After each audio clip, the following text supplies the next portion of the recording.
Because James is trying to get in and but I'm going to mute myself. So Okay. just let me get this going here. Okay.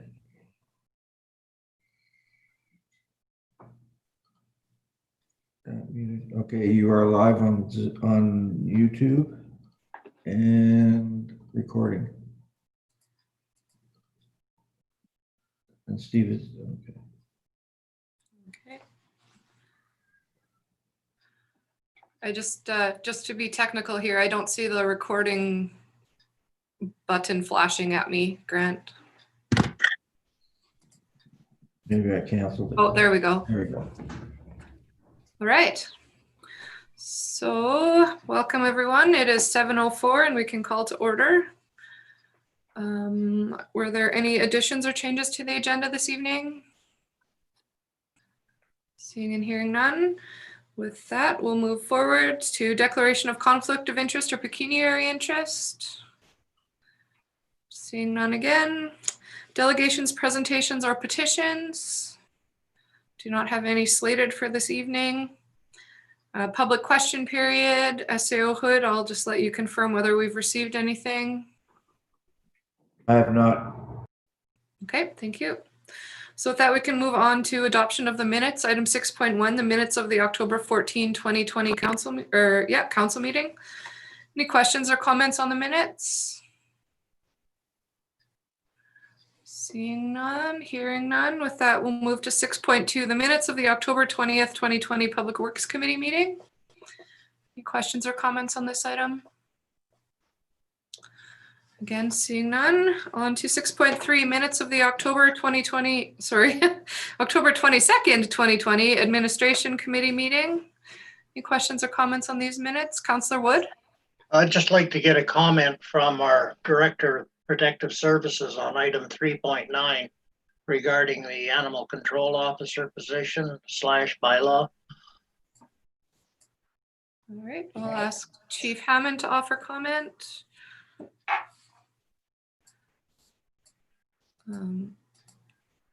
Just some background, Chief Hammond, this was the question about some background on filling the current void with an animal control officer. What does that leave us with service-wise? And then how would that person, if they were able to eventually move into a peace officer role, how would we look at having that happen?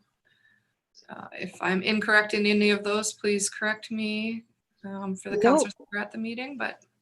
No, you are correct.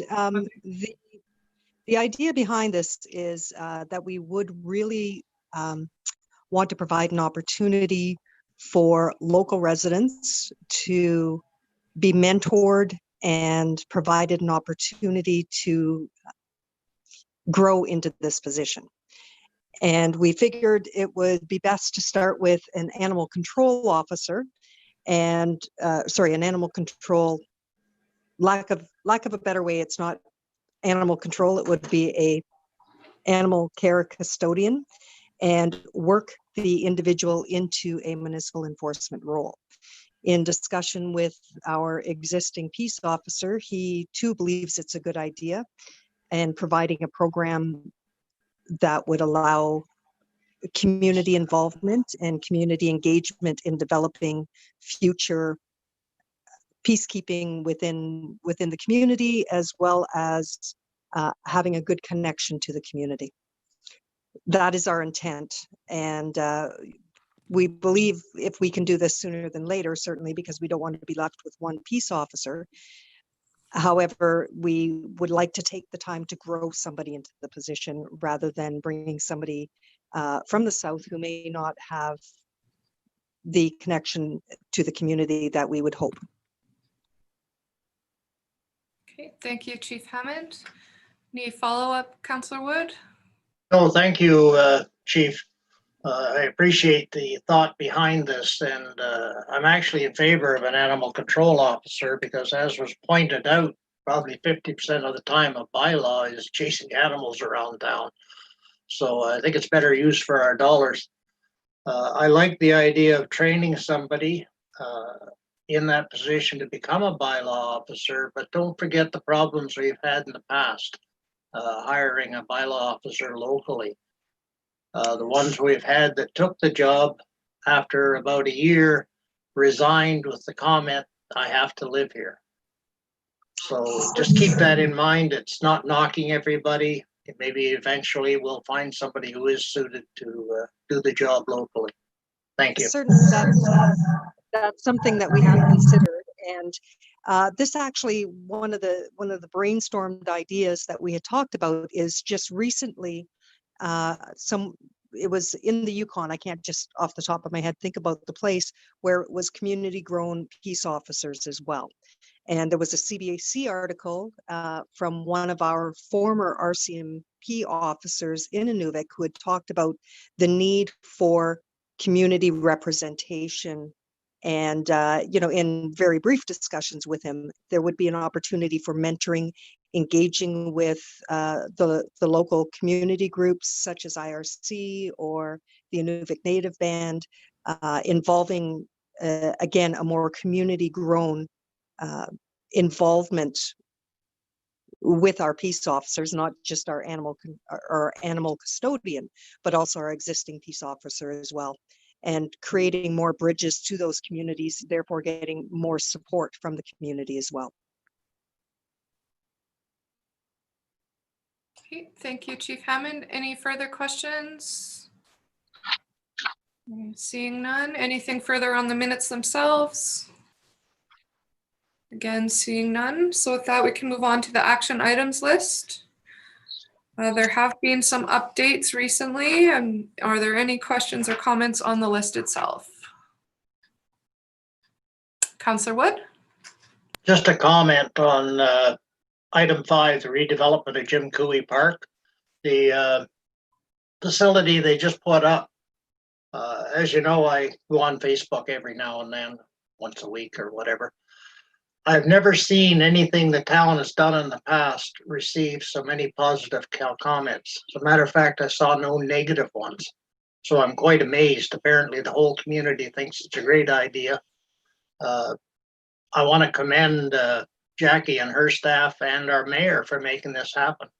It's a great move for the community, so thank you. Great, thank you, Councillor Wood. Any further questions on the action items list or comments? Again, I am seeing none. So with that, we can move on to item 8 under new business, the naming municipal facilities and parks policy. I myself have a few questions on this one, and I did miss the administration committee meeting, unfortunately. But I will let council go first if you had any questions on this item.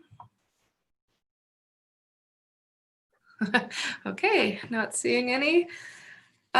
So SAO Hood, I do have a few here. One, does this policy as written address the idea of changing names of things as they currently stand? I know in area 8.6, it says something to the effect of a change can be made, but it doesn't really address like how someone would go about doing that. I would say that it would come under the normal naming, is that if somebody wanted to rename something, they would put an application in and it would have to go through the regular process. Okay. And then item 6.4 is the naming of halls, rooms, and other facilities within a municipal facility is excluded from this policy. Is there a reason for that, or did I miss something earlier that? No, I think it's because within the facilities, we tend to more want to look at a different type of naming, and actually most of our facilities are already named already anyways. So for the different rooms, if you recall. So right now, the main reason is because of the buildings, this is more of a for bigger items. As to for a committee and everything to name a room, I think could be done more internally through council. Somebody can suggest a name, but it doesn't have to go through the whole formal process. I see. Okay. I just, I don't know. I feel like if someone came forward with an idea to rename, say, the community hall, and to put a name on that, that is a substantial piece of town property within one of our buildings that the community would definitely want input on naming, right? Well, it's up to council if they like, if they agree with your suggestion and as to doing it, it can, 6.4 can be taken out quite Okay. easily. All right. My next question is, once this is passed, how quickly do we then go out to the community to get the names for who will be on the committee? And like, if it passes this week, are we going to move ahead within the next couple of weeks to get names on the committee and start doing this kind of thing? It's just not identified in here. We can certainly, that would be one of the things we would start doing, yes. Okay. The next one is, I went through the timelines of everything and I just wanted to check with administration to make sure that everything has enough time.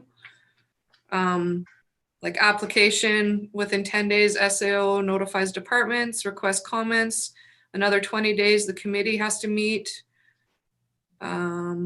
which is a total of 30 since the application day. And then they get another, within 30 days after that, council holds a public meeting. And then 10 days after that, they notify the applicant and then the name is placed on the list. Like, I know you've been through this, but I just want to make sure that it is actually enough time for us to administer such a request.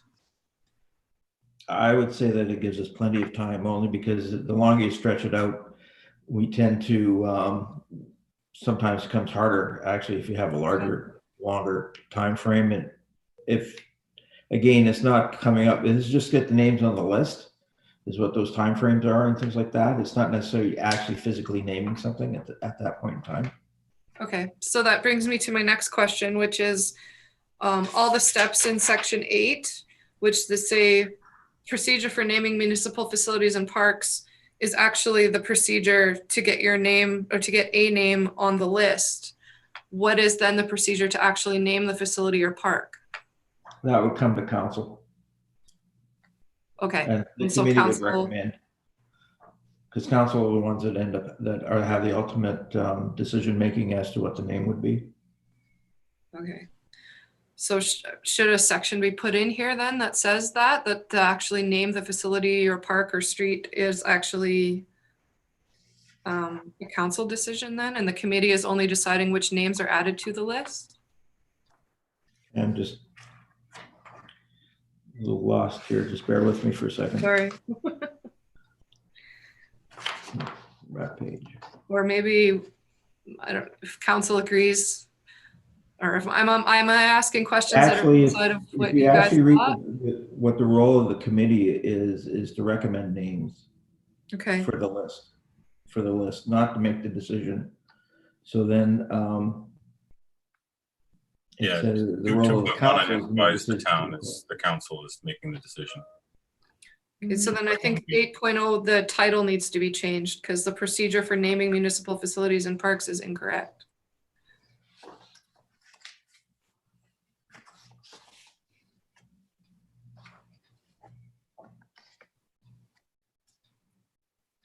I want to make sure we have all our bows in a knot here, because I know that we're going to have some names come forward right away and maybe some ideas put forward by residents. And I think that we need to be ready to handle those requests as best we can from the get-go.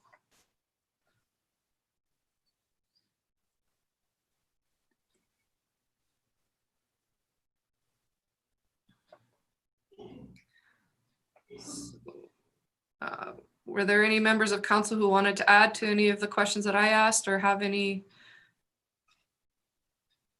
Councillor Barlick? Yeah, just in response to one of the questions there with 6.4, as far as the halls, rooms, and other facilities within being excluded, you could potentially put may be excluded from this policy. So you give yourself the flexibility to exclude it in situations where you may want to actually have it excluded, just for simplicity. If it's something small and minor, it doesn't necessarily need to go through the whole formal process, I would think. Yeah, and just in 2.1b, it does specifically list the town council as the one that makes the decisions on the names, renaming and stuff.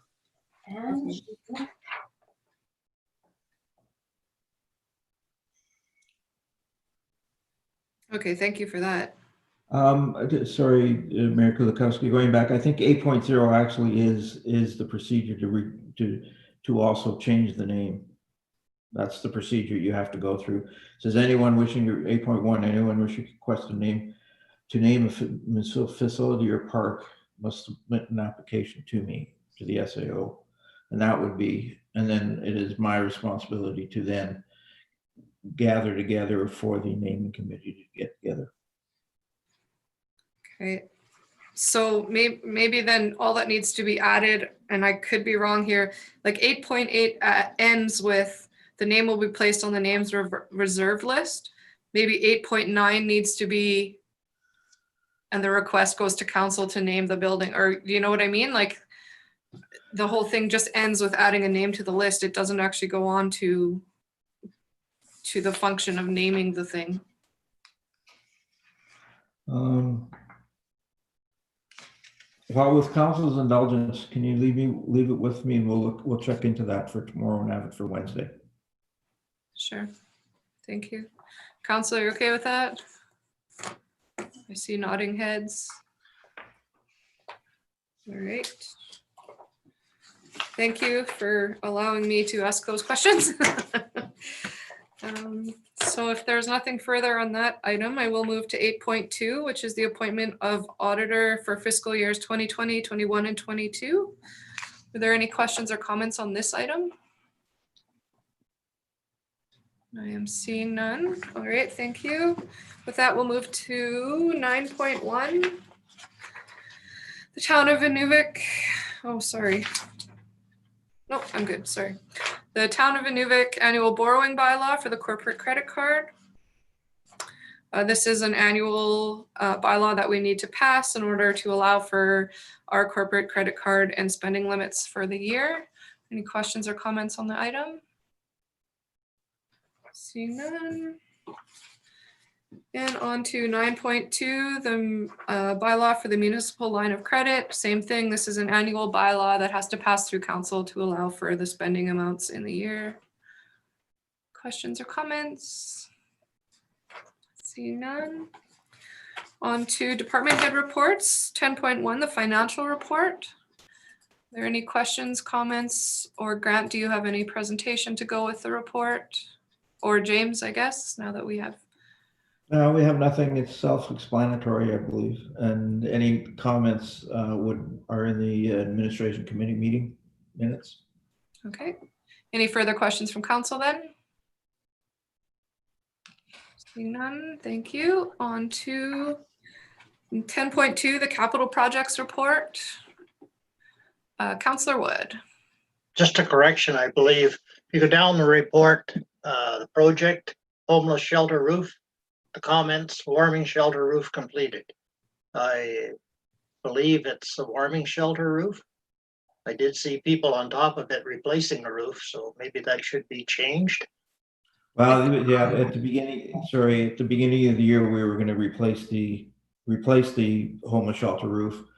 But then when this summer it was decided that there's some work needs to be done inside the warming shelter, and it would be useless to go ahead and do that without actually redoing the roof. So Yes. we could change the name, but it just halfway through the year we changed which building we were doing. So are we still planning on doing a homeless shelter roof next year or what? I can't say that right now because I have to talk to Director of Public Works, and we have to look at our capital budget for this year or maybe even this year. Okay, thank you. It's Councillor Mayor here. Can I just clarify which building we're talking about doing the roof on? Is it the warming center by the library or the homeless shelter down at the other end of the street? So the original budget. No. Go ahead, Grant. So originally at the beginning of the year, the plan was to do the homeless shelter next to North Mart. But as I noted, it became evident that we would have to there were some issues in the warming shelter by the library that needed to be done internally, but it would if we did them and didn't repair the roof, they would just fail again. So the decision was made then to actually, and we have physically done the warming shelter roof by the library. Okay, just to clarify, that's called the warming center, and the other one's the shelter. This helps keep them straight, because it gets very confusing. Okay. Thanks for explaining, Grant. Okay, thank you. Councillor Wainman, did you have your hand up? No? Okay, and Councillor Barlock? Sorry, just a quick clarification too. So was the work on that donated? Because we have 100% completion and $0 expenditure. So It's a timing thing where the work was done and completed in September, but we'll get the invoice in October. So our books and the financial report and things like that don't show the cost in there. So the project's done, but we just haven't been invoiced. okay, thought we got a break there, but I guess not. Thanks. Great, thank you. Anything further on the capital projects report?